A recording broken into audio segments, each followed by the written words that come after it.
مساء الخير، خليك قاعد. ما تستعجلش، احنا مش رايحين في حتة. عمرك حسيت ان اليوم بيخلص وانت لسه ما عملتش حاجة مع انك كنت مشغول طول اليوم؟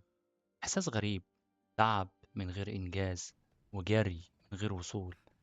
بنصحى الصبح، اول حاجة نعملها نمد ايدينا على الموبايل. اخبار، شغل، رسايل، مقارنات. نشوف ناس سبقونا وناس لحقوا وناس شكلها مرتاح، فنحس اننا متأخرين. بس هو متأخرين عن ايه؟ حد حاطط جدول رسمي للحياة؟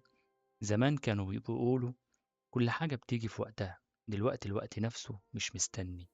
احنا بقينا بنقيس نفسنا بالإنجاز مش بالإحساس. لو عملت كتير تبقى كويس، لو هديت شوية تبقى كسول. مع إن الحقيقة إن الراحة مش ضعف والبطء مش فشل. في حاجات لو جت بدري بتبوظ، ولو اتأخرت شوية بتتظبط.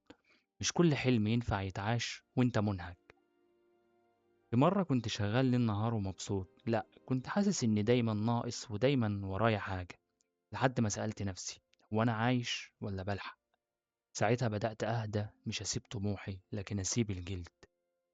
لو سامعني دلوقت وحاسس إنك متأخر، خليني أقولك حاجة. أنت مش متأخر، أنت في الطريق. بنفس. وافتكر، مش كل اللي سبقك وصل، ومش كل اللي هدى وصل متأخر. ودي كانت كلمتين مع القهوة.